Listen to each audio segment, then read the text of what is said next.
Assalamualaikum warahmatullahi wabarakatuh. Selamat pagi mbak-mbak semuanya.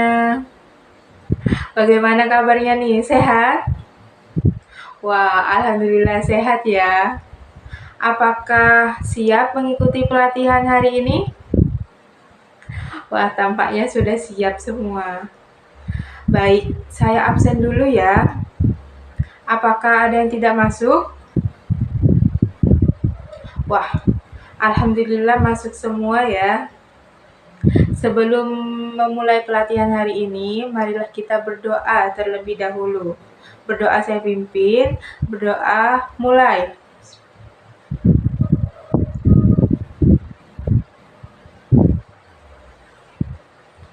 Coba saya tes dulu semangatnya. Halo. Hai. Halo, halo, hai. Hai, hai, halo. Wah, terlihat semangat ya mbak-mbaknya. Sebelum ke materi hari ini, apakah ada yang masih ingat dengan materi di pertemuan sebelumnya? Wah, alhamdulillah masih ingat semua ya dengan materi di pertemuan sebelumnya. Untuk materi kali ini, kita akan membahas mengenai melakukan penyetrikaan. Untuk itu, saat saya menjelaskan materi, tolong disimak baik-baik ya mbak-mbak. Tolong jangan ada yang mencatat terlebih dahulu, karena nanti saya akan memberikan waktu untuk mencatat materinya. Tolong disimak PPT yang telah saya berikan ya mbak-mbak. Baik, materi yang akan kita bahas hari ini yaitu melakukan penyetrikaan. Terdapat 5 poin yang akan kita bahas hari ini. Yang pertama ada tempat dan alat kerja. Tempat kerja merupakan ruangan, lapangan, halaman, dan sekelilingnya yang merupakan bagian-bagian atau yang berhubungan dengan tempat kerja tersebut. Kita harus memperhatikan tempat kerja karena sangat penting untuk keselamatan dan kenyamanan kita saat bekerja.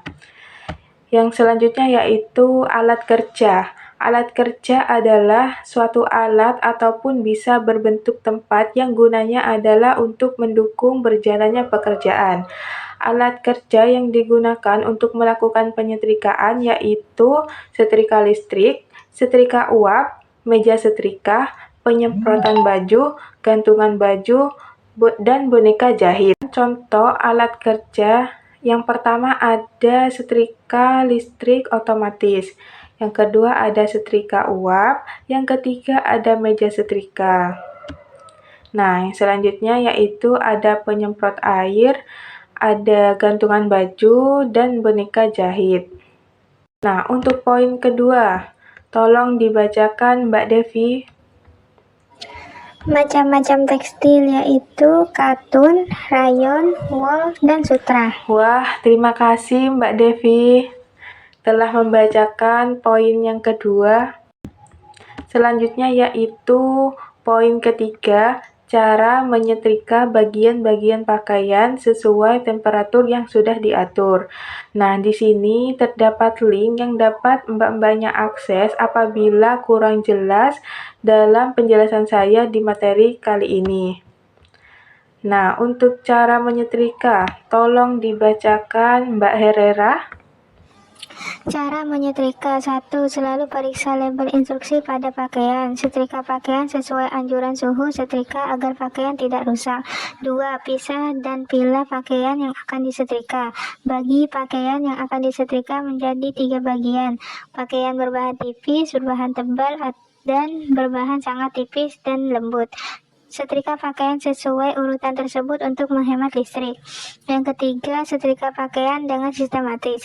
Bentangkan pakaian dengan rapi dan pastikan tidak ada pakaian bagian bawah atau bagian dalam atau belakang yang terlipat. Setrika dengan arah horizontal atau vertikal. Jangan zigzag atau memutar karena bisa membuat pakaian melar. Yang keempat, angin-anginkan pakaian. Selesai disetrika, biarkan pakaian dingin dengan cara membiarkannya di papan setrika atau menggantungnya pada gantungan pakaian selama beberapa saat sebelum melipatnya. Terima kasih Mbak Herrera sudah membacakan poin yang ketiga. Yang selanjutnya yaitu poin keempat, cara menyimpan pakaian. Nah, di sini juga sama, terdapat link YouTube yang dapat mbak-mbaknya akses apabila kurang jelas pada penjelasan saya di materi kali ini. Nah, untuk poin keempat, cara menyetrika. Tolong dibacakan Mbak Dinda. Cara menyimpan pakaian. Yang pertama, simpan pakaian di tempat yang bersih, kering, tidak berdebu, dan tertutup rapat. Bersihkan dulu dengan lap kering atau lap basah jika kotor. Yang kedua, sebelum menyimpan pakaian pada lemari pakaian, sebaiknya pastikan terlebih dahulu tingkat kekeringan pakaian agar tidak menimbulkan bau yang tidak sedap. Yang ketiga, jangan menyimpan pakaian di tempat yang penuh sisa agar mudah diambil jika diperlukan dan pakaian tidak mudah kusut. Yang keempat, baju bisa digantung di hanger agar baju rapi tanpa bekas lipatan. Yang kelima, gunakan pengharum lemari dan alat penghilang kelembapan air untuk menjaga pakaian tetap terjaga dalam kondisi yang baik.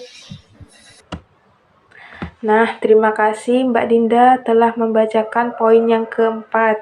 Selanjutnya yaitu poin kelima, cara memelihara alat penyetrika. Nah, di sini terdapat 4 langkah cara memelihara alat penyetrika. Yang pertama, memelihara kabel setrika dengan baik. Yang kedua, memelihara lapisan teflon pada besi pemberat. Apabila tidak berhati-hati dalam menggunakan setrika, lapisan teflon bisa mengelupas. Kemudian terburuk adalah serat pakaian dapat menempel pada permukaan besi. Yang ketiga, pemeliharaan tombol pengontrol suhu setrika. Yang keempat, perhatikan di mana setrika harus ditempatkan. Setelah digunakan, setrika listrik harus disimpan dengan baik. Kebanyakan orang hanya tahu menyetrika dengan benar tapi tidak peduli cara menyimpan setrika listrik dengan tepat. Setelah selesai melakukan penyetrikaan, suhu besi harus terlebih dahulu turun sebelum penyimpanan. Nah, materi yang telah kita pelajari sudah selesai. Apabila ada pertanyaan, silahkan ditanyakan. Dari materi yang telah saya jelaskan, jika tidak ada pertanyaan, saya beri waktu kepada mbak-mbaknya untuk mencatat materinya.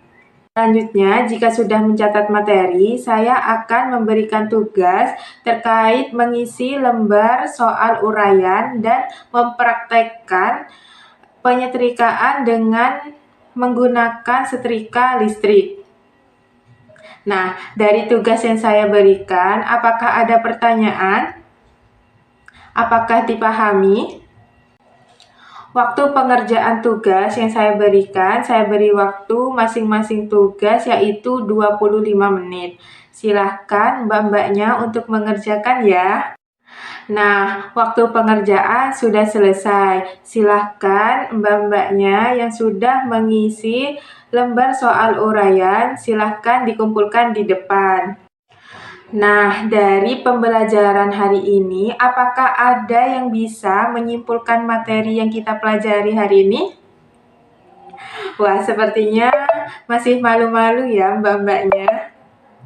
Nah, baik, saya simpulkan materi yang kita pelajari hari ini. Kesimpulan pada pembelajaran hari ini yaitu kita harus memperhatikan beberapa hal sebelum melakukan penyetrikaan. Yang pertama, menyiapkan tempat kerja dan alat kerja sesuai prosedur. Yang kedua, mengenali macam-macam tekstil. Yang ketiga, bagaimana cara menyetrika bagian-bagian pakaian sesuai temperatur yang sudah diatur. Yang keempat, cara menyimpan pakaian. Dan yang kelima, bagaimana cara memelihara alat penyetrika.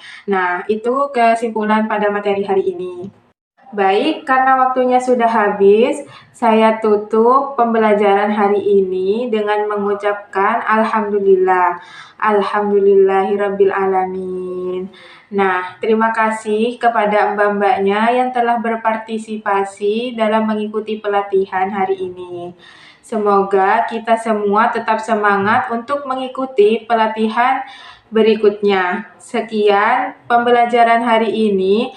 Apabila ada salah kata, saya mohon maaf. Wassalamualaikum warahmatullahi wabarakatuh.